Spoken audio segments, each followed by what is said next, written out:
에 나오신 우리 성도님들 환영합니다. 우리 함께 우리의 소망 되신 주님 앞에 우리 믿음으로 고백하시며 가까이 나아가시겠습니다. 내 영혼이 은총 입어 중한 죄짐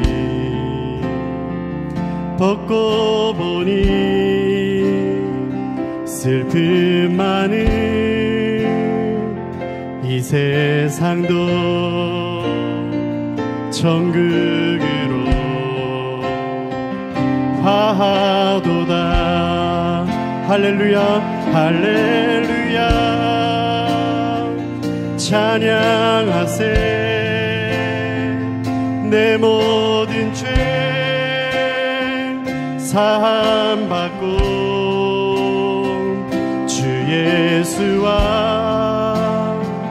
동행하니 그 어디나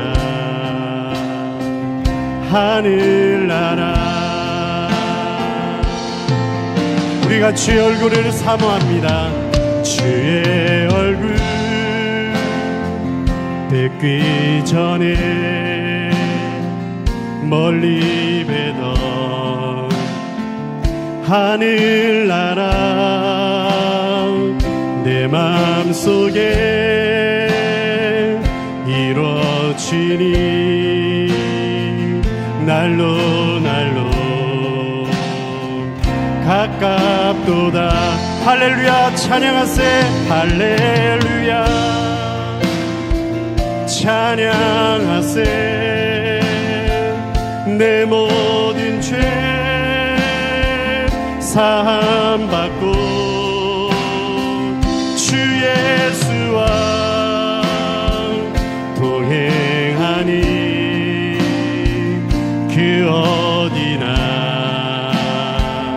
하늘나라. 높은 산이 거친 들이 조막이나 궁궐이나 내 주 예수 모신 곳이 그 어디나. 아멘. 주님이 우리의 소망이 되십니다. 할렐루야 찬양하세. 할렐루야 찬양하세. 내 모든 죄 사함받고 주 예수와 동행하니 그 어디나 하늘. 다시 한 번 더 할렐루야 할렐루야 찬양하세. 내 모든 죄 사함받고 주 예수와 동행하니 그 어디나 하늘나라. 아멘. 늘 우리와 동행하시는 주님께 우리 감사와 영광의 박수 올려드리겠습니다. 아멘. 이 시간 우리와 함께 하시는 주님 앞에 우리 손뼉 치시며 믿음으로 선포하며 나가시겠습니다.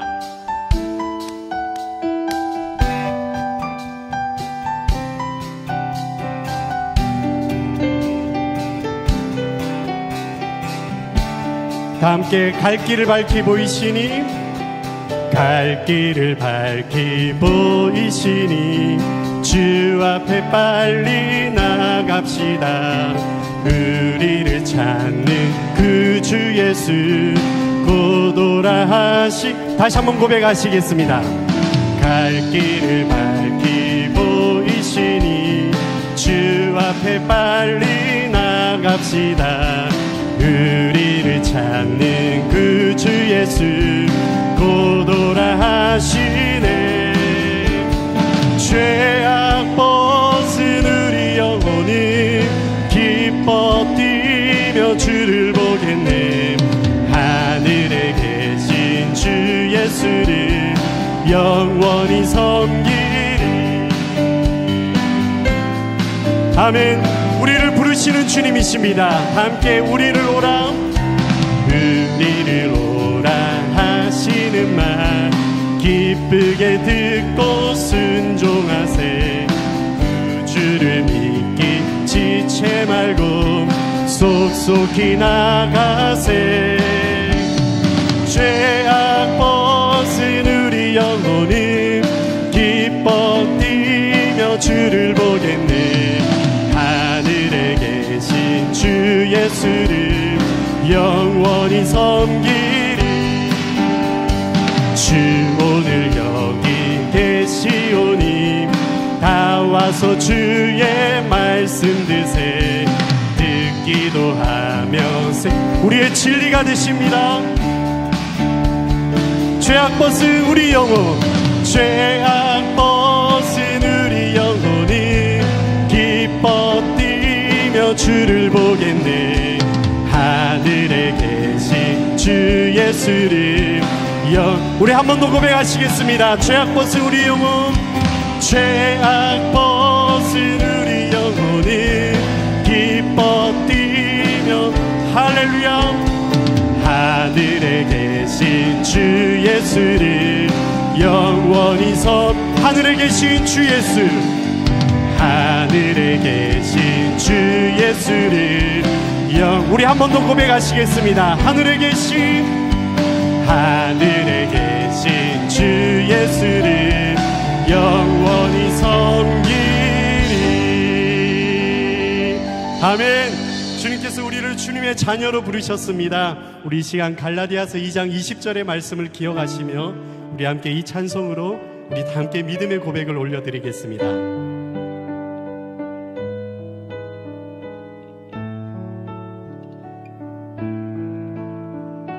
함께 고백하시겠습니다. 내가 그리스도와 함께 십자가에 못 박혔나니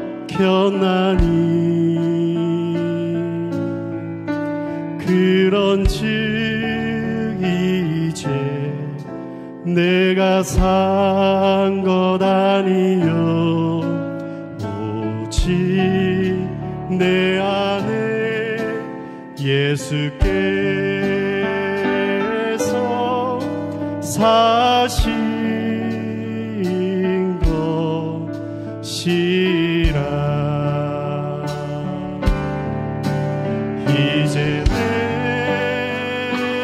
내가 육체 가운데 사는 것을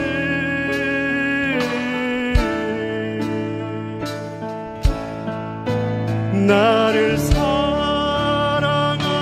자기 몸 버리신 예수 위에 산 것이라. 함께 고백하겠습니다. 내가 그리스도와 함께 십자가에 못 박혔나니 그런즉 이제 내가 산 것 아니요 오직 내 안에 예수께서 사신 것이라. 아멘 아멘. 이제 내가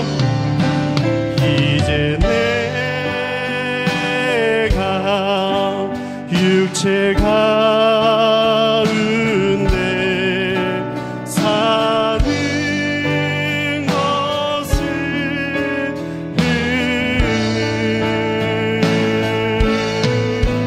나를 사랑하사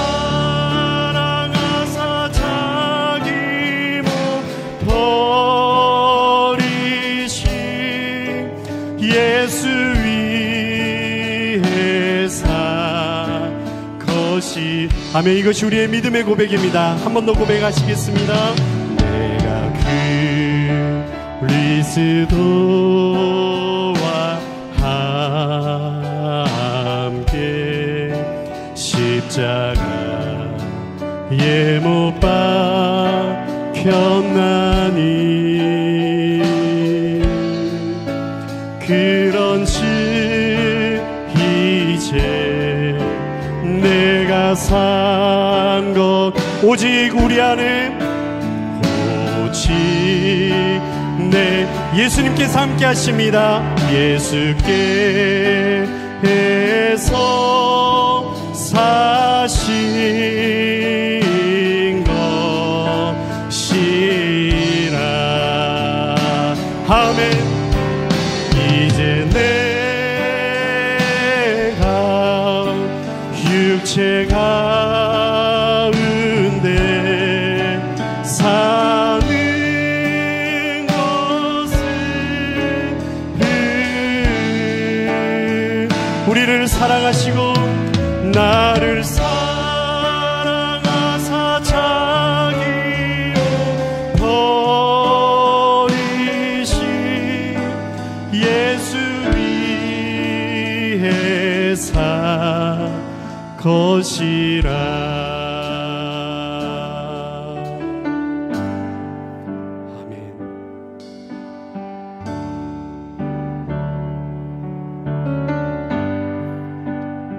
이 모든 것이 주의 은혜임을 고백합니다. 은혜 아니면 살아갈 수가 없네. 호흡마저도 다 주의 것이니 세상 평안과 위로 내게 없어도 예수 오직 예수뿐이네. 다시 한번 고백하시겠습니다. 은혜 아니면 살아갈 수가 없네. 호흡마저도 다 주의 것이니 세상 평안과 위로 내게 없어도 예수 오직 예수뿐이네.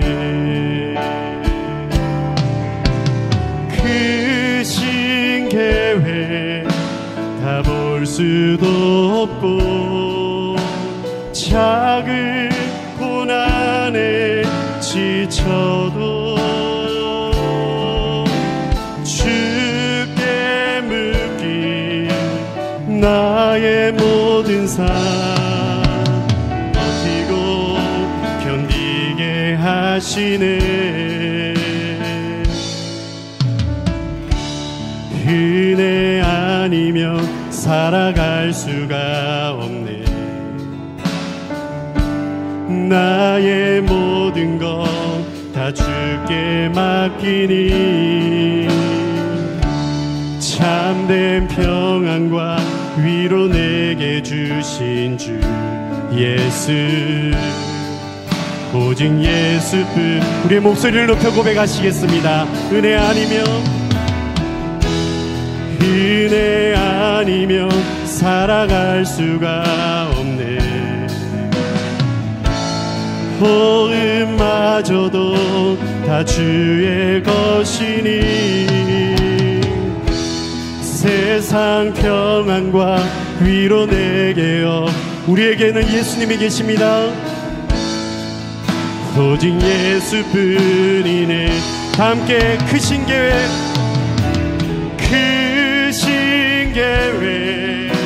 다 볼 수도 없고 작은 고난에 지쳐도 주께 묶인 나의 모든 삶 버티고 견디게 하시네. 다시 한 번 더 크신 계획 다 볼 수도 없고 작은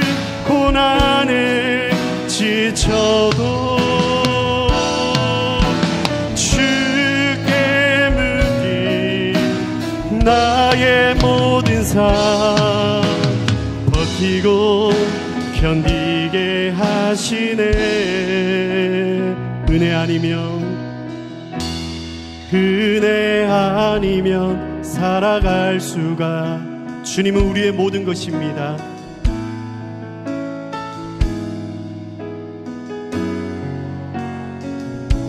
참된 평안과 위로 내게 주신 주 예수, 오직 예수뿐이네. 참된 평안과 위로 주신 주님, 참된 평안과 위로 내게 주신 주. 아멘. 오직 예수뿐. 우리 마지막으로 한 번 더 참된 평안과 위로 주시는 주님, 참된 평안과 위로 내게 주신 주 예수, 오직 예수뿐이네. 할렐루야. 우리 김호준 장로님, 근경신 권사님 코로나19로 인해서 이렇게 힘들어 하셨는데, 우리 김호준 장로님, 근경신 권사님 이제 잘 회복되셔서 건강한 모습으로 함께 예배드릴 수 있도록 우리 사랑하는 김호준 장로님 이제 코로나19로부터 잘 회복시켜 주옵소서. 근경신 권사님 코로나19로부터 회복시켜 주옵소서. 우리 장로님과 권사님 위해서 우리가 이 시간 손을 뻗으시고 믿음의 손을 뻗으시고 기도하겠습니다. 하나님 아버지, 하나님 아버지, 우리 사랑하는 우리 김호준 장로님 위해서 기도합니다. 코로나19로 인해서 고통받고 계시는데 잘 극복하게 하시고 회복시켜 주시고 주님 온전케 하여 주옵소서. 주의 능력의 손으로 우리 김호준 장로님을 안수해 주시고 회복시켜 주시옵소서. 우리 또한 근경신 권사님 코로나19로 인해서 고통받고 있는데 주님 회복시켜 주시고 온전케 하여 주옵소서. 주의 은총으로 근경신 권사님 온전케 하여 주심을 믿습니다. 주의 하나님을 체험하는 시간으로 역사해 주옵소서. 우리 연이어서 우리 장명현 안수집사님 이제 언어의 기능이 회복될 수 있도록 사랑하는 장명현 집사님에서 손을 뻗으시고 믿음의 손을 뻗치시고 기도하겠습니다. 우리 장명현 안수집사님을 위해서 기도합니다. 언어의 능력이 기능이 회복되게 해주시고 주님 안수하여 주옵소서. 사랑하는 장명현 우리 안수사님을 안수해 주시고 터치해 주시고 붙잡아 주시고 세밀하게 수술해 주시고 세밀하게 제거될 것들을 제거시켜 주시고 연결될 부분들을 연결시켜 주셔서 우리 장명현 집사님의 언어의 능력이 회복되게 하여 주옵소서. 우리 장 집사님의 생명을 지켜주신 하나님께서 언어의 능력도 회복시켜 주심을 믿습니다. 믿습니다. 믿습니다. 믿습니다. 연이어서 기도합니다. 부흥의 하나님께서 이 북아시아에 주님 부흥의 역사 이루어 주옵소서.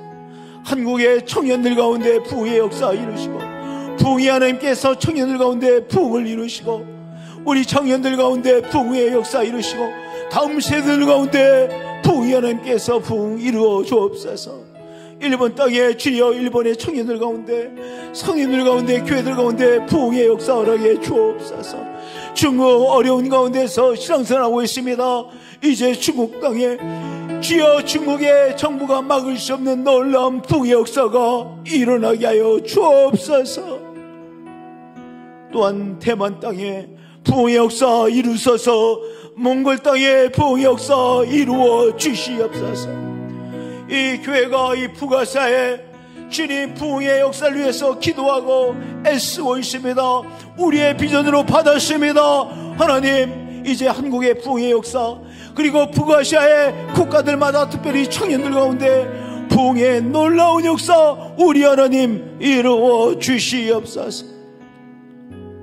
주 예수 그리스도의 이름으로 기도합니다. 이 시간 하나님 말씀 보겠습니다. 누가복음 4장입니다. 누가복음 4장 16절부터 22절까지 말씀입니다. 누가복음 4장 16절부터 22절까지 말씀.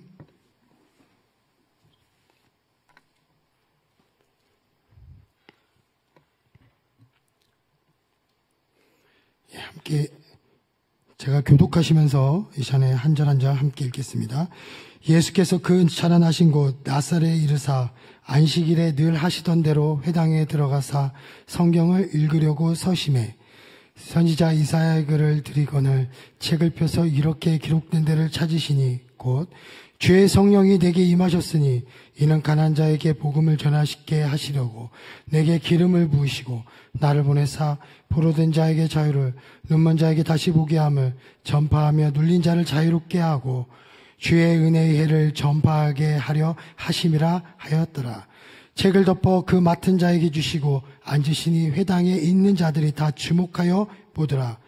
이에 예수께서 그들에게 말씀하시되 이 글이 오늘 너희 귀에 응하였느니라 하시니 함께 읽겠습니다. 그들이 다 그를 증언하고 그 입으로 나오는 바 은혜로운 말을 놀랍게 여겨 이르되 이 사람이 요셉의 아들들이 아니냐. 아멘. 이 시간 성가대 찬양 읽겠습니다.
아멘. 감사합니다. 할렐루야. 늘 감사한 우리 성가대입니다. 오늘 예수님께서 고향 땅에 가셨어요. 고향 땅 나사렛에 가셔서 늘 하시던 대로 이사야 61장 1절에서 2절 말씀을 읽으셨습니다. 이사야서 61장 1절에 이렇게 말씀하십니다. 주 여호와의 영이 내게 내리셨으니 이는 여호와께서 내게 기름을 부으사 가난한 자에게 아름다운 소식을 전하게 하려 하심이라. 나를 보내사 마음이 상한 자를 고치며 포로된 자에게 자유를, 갇힌 자에게 노임을 선포하며. 2절에 여호와의 은혜의 해와 우리 하나님의 보복의 날을 선포하여 모든 슬픈 자를 위로하되. 이사야 말씀은 그 포로로 끌려간 이스라엘 백성들에게 자유케 하여 주신다, 다시 해방케 해주신다는 약속의 말씀이었습니다. 예수님께서 이 이사야 말씀을 딱 꺼내시면서 그 기다리고 있는 그 메시아, 기름 부은 자, 그게 바로 나다. 내가 그다. I am이 내가 그다. 라고 말씀하셨습니다. 그러면서 누가복음 4장 18절에 다시 한번 우리가 말씀 읽어보겠습니다. 똑같은 말씀인데요. 주의 성령이 내게 임하셨으니 이는 가난한 자에게 복음을 전하게 하시려고 내게 기름을 부으시고 나를 보내사 포도된 자에게 자유를, 눈먼 자에게 다시 보게 함을 전파하며 눌린 자를 자유롭게 하고. 이 말씀은 과거나 지금이나 앞으로 영원토록 동일하신 말씀인 줄 믿습니다. 이 말씀은 현재 우리에게도 주시는 바로 예수님의 말씀인 줄 믿습니다. 그래서 예수님께서 우리에게 말씀하시는 거예요. 18절에 보니까 이는 가난한 자에게 복음을 전하시려고. 예수님께서 오신 이유예요. 예수님께서 이 땅에 오신 그 근본적인 목표가 이 말씀에 딱 앞에 쓰여 있습니다. 그리고 어떻게 하실 것인가. 가난한 자가 뭡니까? 우리가 이 가난한 자를 볼 때 성경에 가난한 자 하면 물질이 없나? 돈이 없나? 뭐 이렇게만 생각하시고, 저도 막 그렇게 생각했어요. 예전에 단순히 물질적인 가난함을 얘기하는 건가? 그런데 그런 말씀이 아니에요. 이 가난함은 물질을 넘어서 영적으로 심령이 가난한 사람을 말하는 것을 이 가난한 자라고 하는 거예요. 그래서 이 가난함을 채워줄 수 있는 방법은 오직 예수 그리스도의 그 오신 그 이야기, 십자가와 부활을 통해 우리에게 완성시킨 그 얘기, 바로 복음, 기쁜 소식만이 그 가난함을 채워줄 수 있다는 사실이죠. 그래서 가난함을 채울 수 있는 것은, 우리의 모든 걸 가난함을 채울 수 있는 것은 바로 오직 복음밖에 없습니다. 그렇다면 예수님께서 이 땅에 오셔서 이 기쁜 소식을 전해주시는데, 이 말씀을 통해서 우리에게 주신, 그러니까 예수님이 고향 땅 나사렛에 가서 내가 그다, 그리고 나는 이렇게 왔다, 이렇게 말씀하셨잖아요. 그리고 이 말씀을 통해서 우리에게 주신 그 은혜가 무엇인가? 이 말씀 뒤에 있는 구절 한 구절을 통해서 우리가 또 예수님의 오심으로 받는 은혜를 함께 나누고자 합니다. 18절 다시 한번 읽어보겠습니다. 주의 성령이 내게 임하셨으니 이는 가난한 자에게 복음을 전하게 하시려고 내게 기름을 부으시고 나를 보내사. 이 말씀에서 한 구절 이렇게 살펴보는데요. 내게 기름을 부으시고 나를 보내사. 이곳에서 예수님께서 기름 부음 받은 말씀을 하셔요. 이 기름 부음에 대한 말씀은 성경에서 보면 제사장, 선지자, 왕이 바로 기름 부은 자의 그 모습입니다. 그래서 하나님께서 제사장을 세울 때, 선지자를 세울 때, 왕을 세울 때 기름을 부으십니다. 그래서 마찬가지로 예수님께서 기름 부음 받았다는 의미는, 이 땅에 오셨을 때는, 우리 가운데 오셨다는 것은 복음을 들고 이 땅에 오셨잖아요. 십자가의 복음을 들고, 그리고 부활의 그 복음을 들고 우리 가운데 오신 그 예수님은 우리의 대제장이 되시고, 우리의 선지자가 되시고, 우리의 왕이 되셨다는 거예요. 그래서 이 땅에 오심으로 인해서 우리에게는 제사장이 되시며, 우리에게는 선지자가 되시며, 우리에게는 왕이 되신 분이 바로 우리 예수님이라는 사실입니다. 우리는 이 사실을 잊지 않아야 된다는 것이죠. 제사장과 선지자가 되신 예수님, 그리고 왕이 되신 예수님은 그냥 선지자가 됐다, 제사장이 됐다, 왕이 됐다는 게 아니라 우리에게 주시는 너무나 기쁜 소식이라는 겁니다. 이 소식이 무엇일까? 먼저 첫 번째로 보면 제사장이 되셔서 죄와 사망으로부터 우리를 완전히 해방시켜 주셨다는 사실입니다. 지금도 우리를 죄와 사망으로부터 해방시켜 주고 계시는 분이 바로 우리 예수님이십니다. 이것보다 큰 은혜는 없어요. 이것보다 가장 기쁜 소식은 없습니다. 이것은요, 우리의 삶 가운데 가장 궁극적인 삶의 문제인데 이것을 해결해 주신 분은 오직 예수 그리스도의 복음밖에 없다는 것이죠. 18절에 보니까 포로된 자에게 자유를.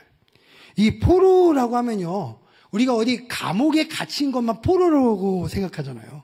근데 이곳에서 예수님께서 말씀하시고 이 포로의 의미는 아담으로부터 온 원죄, 죄, 그리고 들어온 사망, 이것으로 인해 우리 갇힌 포로예요.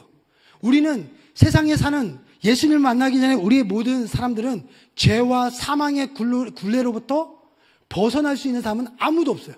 그러니까 죄와 사망의 포로가 된 겁니다. 그래서 이 죄와 사망, 이 안에 포로가 되어서 우리는 그곳에서 더 이상 벗어날 수 없었던 존재가 우리 사람의 존재였습니다. 그래서 사람들은 어떻게 할까요? 이 죄를 해결하기 위해서 많은 노력을 하죠. 도덕적 규율도 만들죠. 법도 만들죠. 그리고 전통도 만들죠. 심지어 자선도 자비도 베풉니다. 그러나 그 어떤 것도 우리의 그 죄의 굴레로부터, 죄의 우리가 죄의 포로로부터 죄의 포로가 된 우리는 해결할 수가 없는 거예요. 또 사막이라는 사망, 죽음, 이건 너무나 큰 장벽이죠. 그래서 이겨내기 위해서 많은 사람들은 노력을 합니다. 불로장생, 또 많은 연구를 막 해요. 진시황제, 수많은 사람들은 불로장생을 꿈꾸면서 술을 먹기도 하고 많은 노력을 했습니다. 역사적으로. 그러나 그들은 아무도 해결하지 못해요. 그래서 세상에 살아가는 우리는 죄와 사망에 포로된 자가 될 수밖에 없습니다.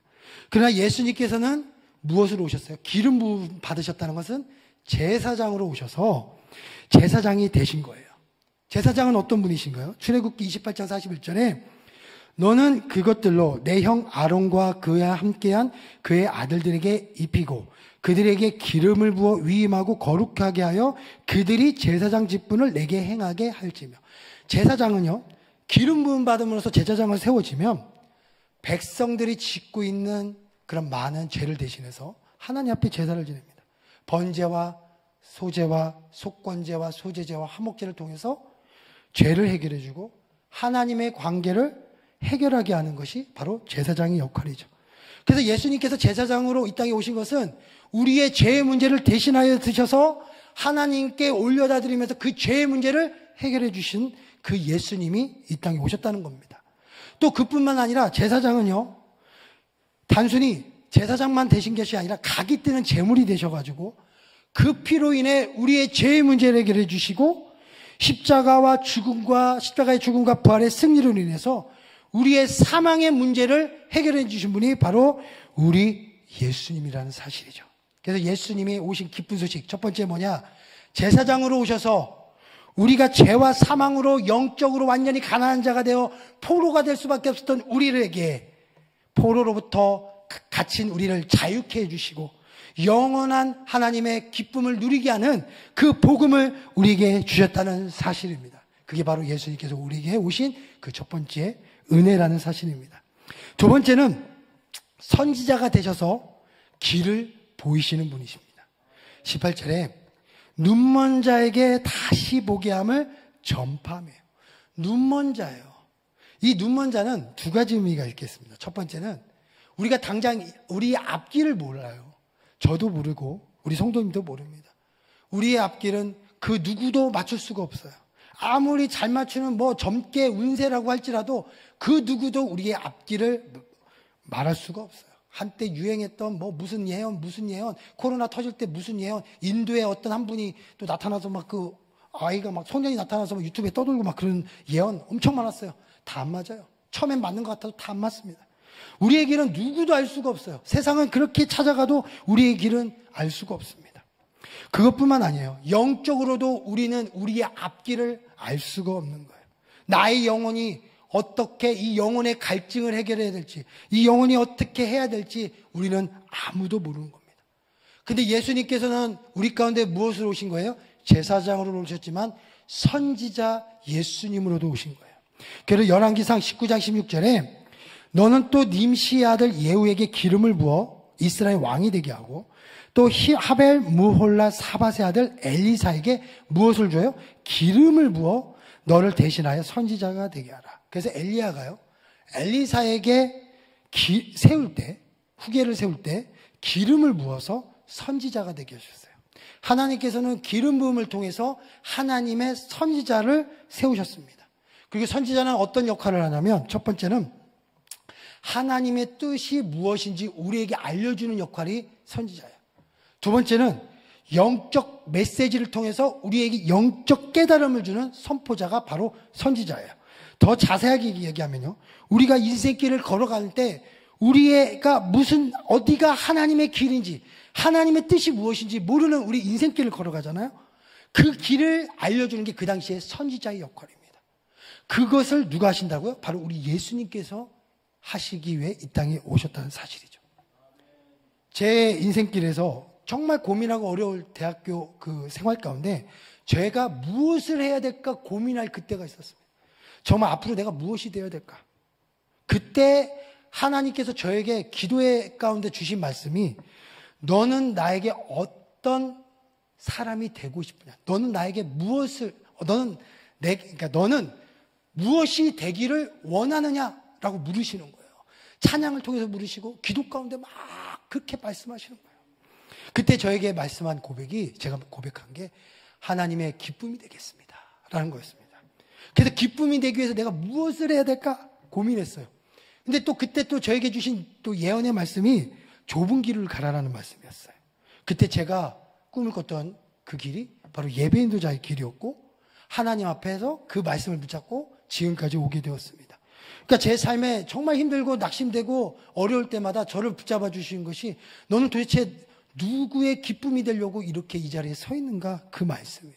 그게 내 인생길에 있어서 앞길을 모르는 저에게 하나님이 길을 알려주시는 그 말씀이 되었다는 것이죠.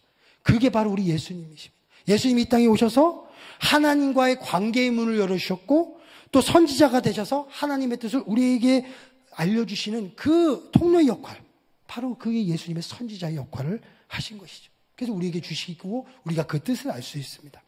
더 큰 은혜는 무엇이냐면, 우리의 삶의 가장 큰 문제는요, 영적 소경이에요.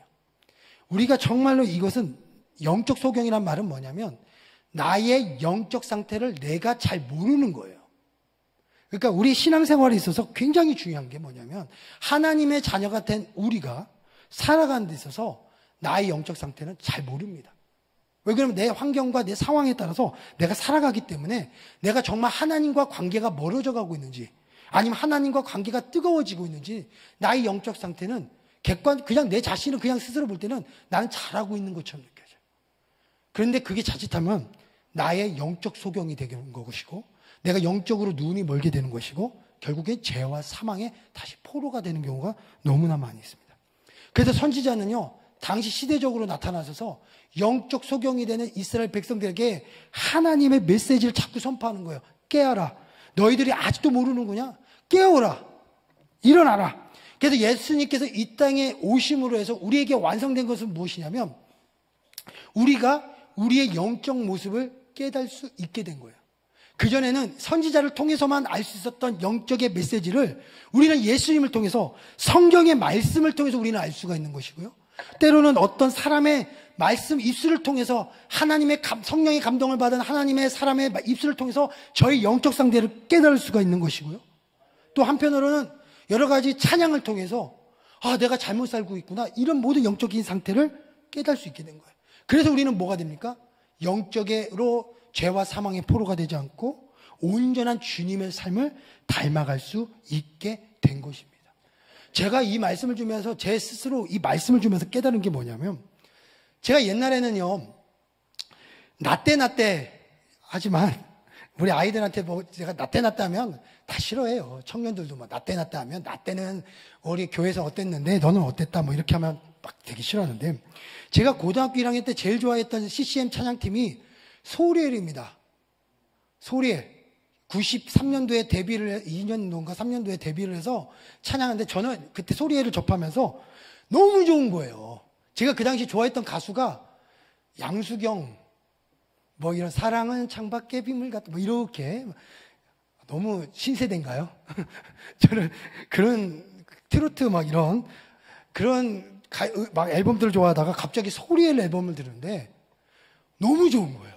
그래서 저는 오죽하면 얼마나 좋았냐면 찬양이 화음까지 다 외웠습니다. 화음까지. 그래서 말해서 듀엣하면 막 화음 넣고 막 그랬어요. 그리고 막 기타를 배우니까 앨범이 너무 좋아서 막 그때 CCM 앨범을 너무 많이 샀어요. 막 돈 되는 대로 막 기독교 백화점 가면 웬만한 CCM 앨범은 고등학교 때 많이 샀어요. 그 나중에 결혼해서 이사 가니까 어머니가 이거 좀 가져가라는 거예요. 이게 너무 많다고. 그래서 저 못 가져가겠다고. 이제 테이프를 안 듣는 시대가 돼가지고. 그래서 지금은 좀 많이 사라졌는데 그 정도로 좋아했어요. 그런데 제가 어느 정도로 좋아했냐면 기타를 치면서 찬양을 부르는 게 너무 좋아서 수업 시간에 대성고를 다닐 때 기타를 배울 때 너무 좋으니까 수업이 딱 10분 쉬는 시간이 있잖아요. 따랑 울리면 뛰어와가지고 1층에서 8분 동안 막 찬양 부르고 탁 놓고 막 갔어요. 그 정도로 찬양하는 게 너무 좋은 거예요. 그래서 막 열심히 찬양하고 하고 찬양도 막 맨 처음에 해보러 갈 때 막 너무 설레서 밤잠 새지 못하고 콘티 짜러 가면 한 달이 뭐예요. 막 몇 달을 막 고민해서 막 너무 부르고 싶은 찬양을 했는데 제가 이 모습을 보면서 내가 영적으로 눈먼 자가 되고 있지 않는가 이런 생각이 드는 거예요. 뭐가 되냐? 어느덧 저도 다 익숙해지는 거예요. 8분 동안 기타 치라고 해도 찬양을 불러도 하루 종일 불러도 하나님이 찬양하는 게 즐거웠던 제 모습이 이제는 어느덧 하루에 1분도 찬양 부르는 게 힘들어지는 시대가 오는 거예요. 이게 얼마나 제 자신이 부끄러운지 몰랐습니다.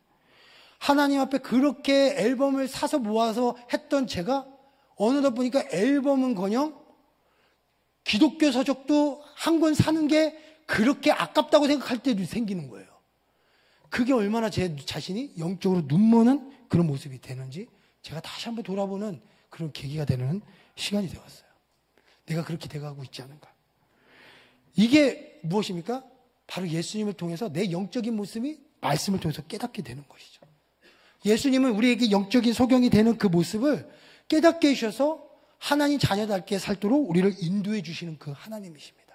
그래서 우리가 예수님을 믿고 그 말씀을 믿고 나가는 자에게는 말씀이 육신이 되어 이 땅에 오신 예수님을 통해 내 삶이 하나님의 자녀답게 변화되어지는 거예요. 그것을 이 땅에 오신 예수님의 또 다른 이유라는 것이죠. 선지자로서 길을 보이시는 예수님의 이유라는 겁니다. 세 번째로는 왕이 되셔서 우리를 통치하시는 그 예수님의 모습이라는 겁니다. 18절에 눌린 자를 자유롭게 하며 사람들은요 자신들에게 눌려있는 것들을 풀기 위해 너무나 많은 노력을 합니다. 내가 눌려져 있는 것, 혹시 권력으로 눌려져 있으면 더 센 권력을 찾기 위해서 노력하고요. 내가 행복감이 없어서 그 행복감에 좌절감가 있으면 더 행복한 걸 찾기 위해서 그 눌린 거를 풀기 위해서 노력하고요. 더 큰 명예를 얻기 위해서 노력하고요. 남들보다 더 많은 것을 가져서 누리려고 합니다. 눌린 것을 내가 그거보다 더 위에 누르는 사람이 되려고 그래요. 심지어는 왕이 되어가지고 자기가 그 모든 것을 통치하려는 통치자가 되려고 합니다. 즉 그뿐만 아니죠. 돈의 통치자. 그의 돈을 지배하는 자. 그래서 이 모든 것 위에 있는 사람만이 최고의 자유와 행복을 누린다고 생각하는 거예요. 근데 역사라는 것은 영원한 것이 없어요. 역사 속에서. 지금 저는 요즘 사우디의 어떤 빌 살만인가? 그 사람은 수천조의 재산을 가져서 프로축구 선수 한 명을 데리고 오는데 연봉을 2천억을 준대요. 지금 막 그렇게 뉴스가 뜨고 있습니다. 그렇게 돈 자랑을 해요. 자기를 막 그렇게 해서 사우디를 최고의 그 축구 리그를 만들기 위해서 네오시티 만들어서 막 하려고. 그래서 자기의 눌린 것들을 그것으로 더 넘으려고 그게 사우디가 왕가거든요. 왕이 되는 거예요. 그런 통치자가 되려고 하는 게 세상의 그 법칙이죠. 그렇지만 성경에서 보면요. 많은 제국들이 등장합니다. 메데, 바벨론, 노마, 또 그 밖에 우리 많은 역사의 속에 있는 많은 제국이 있지만 지금까지 영원히 존속된 나라가 하나도 없어요. 15세기 이후에 15세기부터 중세시대에 최고의 유럽의 왕가가 있습니다. 영원히 해가 지지 않는 나라, 영국 아니에요. 함부르크 왕가입니다. 함부르크 왕가는 그 영국에 있는 오스트리아를 중심으로 해서 스페인까지 왕가를 해서 심지어 스페인이 남아메리카, 북아메리카까지 차지하는 광활한 영토의 함부르크 왕가였어요. 그렇지만 지금은 박물관의 왕가로 남아버렸어요. 그리고 그 다음에 영원히 해가 지지 않는 나라 또 있죠. 영국. 그렇지만 영국도 지금 뭐 여러 가지로 많이 재정적으로 어렵고 하는 그런 많은 뉴스가 들을 정도로 작아진 나라가 되어버렸어요. 이처럼 왕들에 의해서 세워졌던 모든 통치의 나라들은 결국 역사 속에서 한 페이지가 되는 나라가 너무나 많이 있습니다. 아무것도 영원한 게 없어요. 기업의 부도 마찬가지입니다. 우리가 기업이 옛날에 뭐 이런 기업이 있었다 저런 기업이 있었지만 지금 남아있는 기업들이 몇 개가 됩니까? 세계 타블에서 얼마 전에도 옛날에 뭐 마이크로소프트가 최고의 부자였다지만 지금 뭐 애플이고 또 지금은 뭐 테슬라고 뭐 이러잖아요. 그렇게 세계 최고의 부자도 계속 바뀌어요. 왜 그러냐면 모든 것이 끊임없는 자신의 욕심의 사슬에 맺혀서 이 먹이 사슬이 끊임없이 먹히니까 결국 바뀌는 거예요. 모든 것은 영원하지 않다는 겁니다. 그래서 눌린 것을 푼다 할지라도 그것은 영원히 풀려지지 않는 눌림이라는 거예요. 또 눌리는 거예요. 아무리 해결해도 또 눌리고 또 눌리는 것이 이 세상의 법칙이라는 것이죠. 그런데 예수님께서는 이 땅에 오셔서 왕이 되셔서 우리를 통치하시는 통치자가 되셨다는 겁니다. 사무엘상 10장 1절에 이에 사무엘의 기름병을 가져다가 사울의 머리에 붓고 입맞춤에 이르되 여호와께서 내게 기름을 부으사 그의 기업의 지도자로 삼지 아니하셨느냐. 왕을 세울 때 사울을 왕으로 세우는 장면입니다. 왕을 세울 때 기름을 부었어요. 그리고 다윗을 왕으로 세울 때 기름을 부었어요. 하나님께서 왕을 세울 때는 바로 하나님의 나라를 세우는 이 땅의 통치자가 되라는 의미에서 기름을 부었어요. 그렇지만 다 변질되고 자신의 이익을 추구하는 왕들이 많이 등장했어요.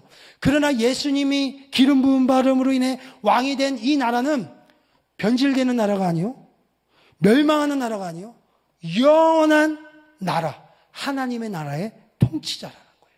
그게 바로 예수님이 왕이 되신 우리 하나님의 나라, 왕이 되신 통치자라는 사실입니다. 그래서 18절에 눌린 자를 자유롭게 하며, 정말 우리가 영적으로 눌리고 인간적으로 눌리는 모든 것을 해결할 수 있는 것은 우리의 진정한 통치자가 되신 그 왕이신 예수님으로만, 예수님을 통해서만 우리가 제대로 벗어날 수 있고 자유를 얻게 되는 거예요. 아무리 어떤 것으로 채워도 이 눌림을 풀 수가 없습니다. 아무리 약을 먹어도, 아무리 돈으로 채워도, 아무리 뭘 채워도 우리의 눌림은 풀릴 수가 없어요. 그러나 영원히 왕이 되셔서 다스리시는 그 하나님 앞에 우리가 굴복할 때 진정한 통치자이신 그 주님을 통해서 우리는 제대로 자유를 누릴 수 있다는 사실입니다. 멸망하는 것에 투자하는 것이 아니라 바로 영원한 것에 우리가 바라보고 살아가는 우리가 되어야 된다는 사실입니다. 바로 우리 하나님, 그래서 우리가 가지고 계신 많은 건강과 병이 있습니다. 그 여러 가지 건강의 문제, 병의 문제가 있습니다. 이거로부터 통치하시고 우리를 자유케 하시는 분은 바로 우리 예수님, 바로 우리 주님이신 줄 믿습니다. 우리의 삶의 문제를 통치하시는 분은 바로 우리 주님, 예수님을 통해서 오신 그 역사인 줄 믿습니다. 우리의 고난과 어려움과 우리의 기도 제목을 통치하실 유일한 자유케 하시는 분은 바로 우리 예수님인 줄 믿습니다. 이 사실을 믿으십니까? 그래서 예수님께서 이 땅에 오셔서 제사장이 되셨고 선지자가 되셨고 왕이 되신 그 기쁜 소식을 우리가 잊지 말고 품어야 된다는 사실입니다. 오늘 이 사실을 품는 우리 성도님 되시길 축복드리겠습니다. 그래서 우리가 이렇게 선포하는 거예요. 19절에 주의 은혜의 해를 전파하게 하려 하십니다. 이래서 이렇게 말씀하시면서 나는 너희들에게 주의 은혜의 해를 전파하다. 이제 내가 오심으로 인해서 이제 이게 시작됐다는 거예요. 예수님의 초림, 예수님 첫 번째 오신 그게 초림입니다. 오심으로 해서 이제 이게 은혜가 시작된 거예요. 그리고 예수님의 재림으로 인해서 우리 심판과 함께 영원한 그 천년왕국 뭐 이렇게 하면서 이게 재림으로 인해서 완성되는 거예요. 그래서 우리는 지금의 해가 무슨 해예요? 주님의 은혜를 우리가 누리는 해예요. 그러니까 자꾸 우리가 절망과 가난함으로 우리가 가는 해가 아니라 우리는 무슨 해예요? 다시 새롭게 하시는 은혜의 해로 우리는 다시 오늘도 선포하며 나가야 된다는 사실입니다. 레위기에 보면 이 은혜가 희년의 의미가 있어요. 희년은 50년마다 새롭게 하시는 하나님의 해를 희년입니다. 50년에 돼서 모든 것을 다 탕감해주고 모든 것을 다시 원위치시키고 고향으로 돌아가게 해서 다시 원위치시는 거, 다시 새롭게 하는 것이 바로 희년이에요. 마찬가지로 희년은 다시 시작된, 그러면 이 말씀의 원어적인 깊은 뜻은 우리가 은혜의 해이니 우리는 언제까지? 지금 다시 시작한다는 거예요.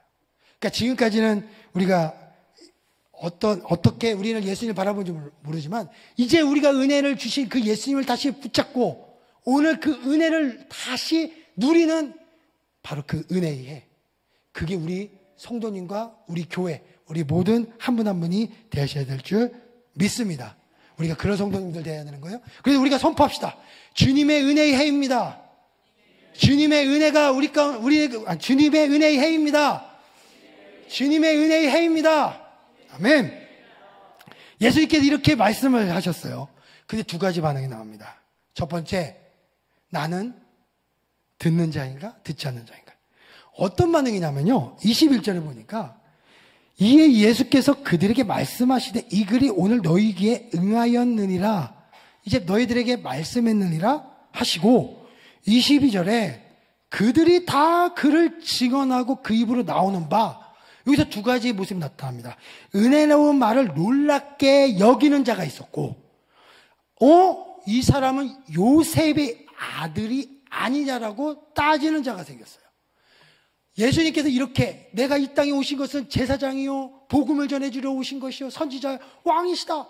너희들 주님의 은혜를 주러 오셨다라고 말씀하셨는데, 한 사람은 이야, 이 은혜로운 말씀을 내가 붙잡아야지라고 듣는 자가 있었다면, 요셉의 아들이냐라고 따지는 자가 여기서 나오는 겁니다. 말씀을 그대로 듣는 자와 요셉의 아들이냐고 하면서 무시하는 자가 나와요. 왜 그랬을까요? 이 땅이 어디라고 했어요? 고향 땅. 예수님 어렸을 때부터 자라왔던 그 고향 땅, 나사렛입니다. 그래서 이 사람들 중에 예수님을 어렸을 때부터 본 사람이 있어요. 그러니까 예수님에 대해서 너무나 선입견을 가지고 있어요. 또 예수님에 대해서 너무나 익숙한 거예요. 그러니까 뭘 합니까? 무시한 겁니다. 그래서 듣지 않는 겁니다.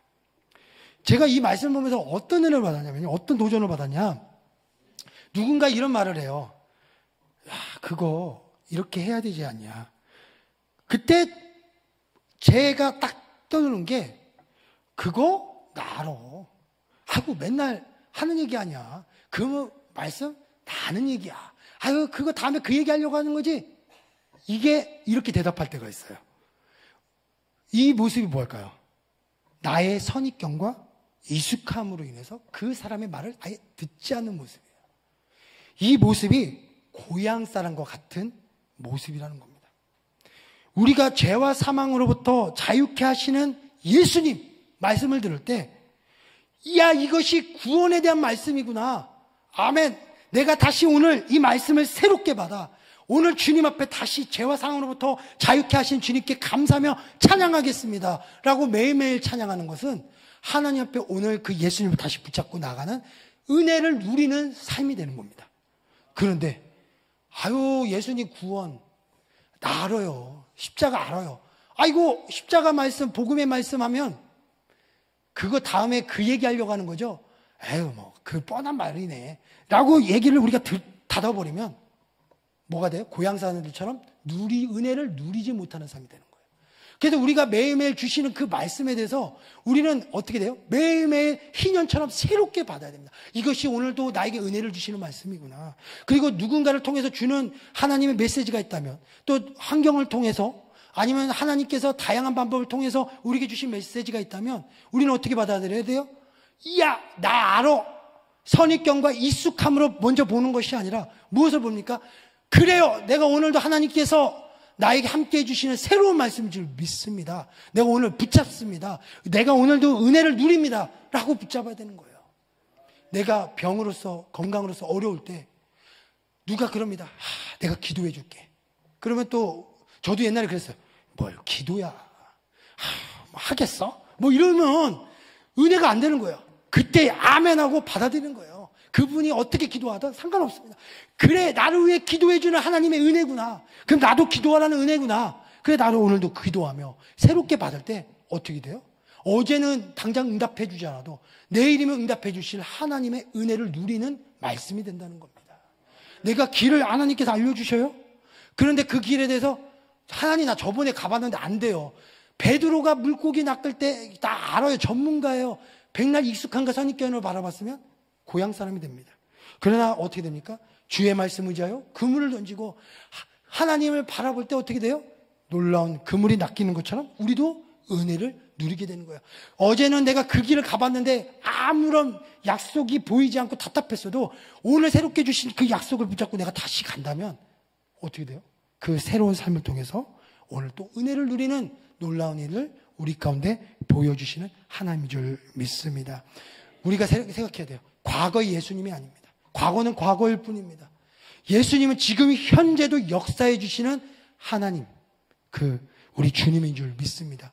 어제나 오늘이나 영원토록 동일하시는 그 약속의 말씀은 과거도 계시고 현재도 동일하게 역사하시는 주님의 은혜를 우리에게 주신다는 그 약속의 말씀인 줄 믿습니다. 그래서 오늘 매일매일 이 습관과 선입견을 버리시고 오늘도 이 말씀을 새롭게 받고 매일매일 주시는 말씀을 다시 새롭게 받아서 주님의 은혜를 누리시는 우리 모두 성도님 되시길 축복드립니다. 어제 안 보였어도 오늘은 내일은 이루어주시는 그 하나님인 줄 믿습니다. 그리고 어제 통치하시지 않으신 것 같아도 물질적으로 어렵게 보였어도 내일 다시 하나님께서 눌린 자로부터 자유케 해주시고 포로된 자에게 자유케 해주시고 눈먼 자에게 자유케 해주시는 그 하나님인 줄 믿습니다. 그 하나님 바라보시는 우리 모두 손님 되시길 축복드리겠습니다. 기도하겠습니다. 하나님, 예수님께서 이 땅에 오셔서 제사장이 되시고 선지자가 되시고 왕이 되셨습니다.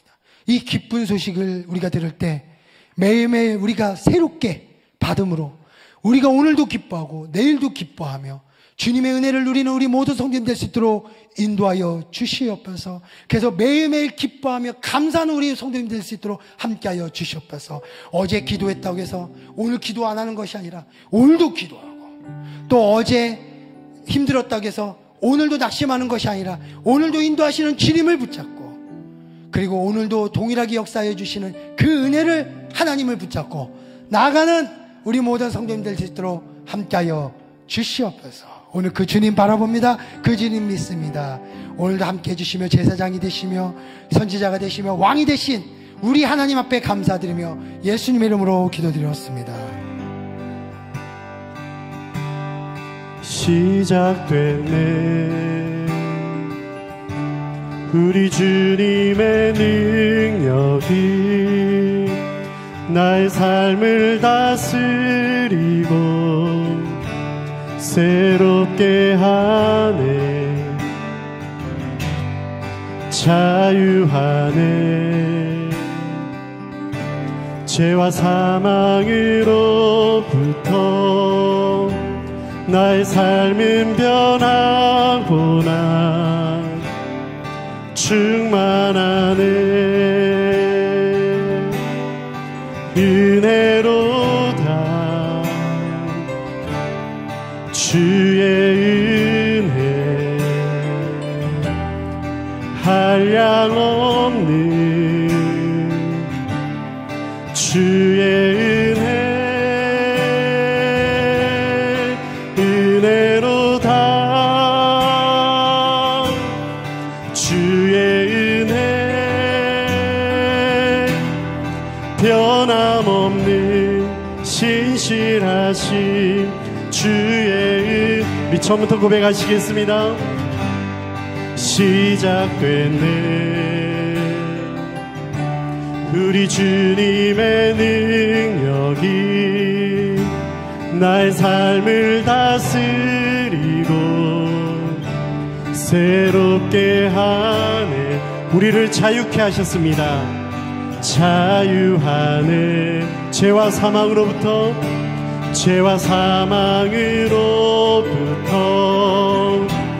나의 삶은 변하구나. 충만하네. 은혜로다. 은혜로다. 은혜로다. 주의 은혜 한량없는 주의 은혜 은혜로다. 은혜로다. 주의 은혜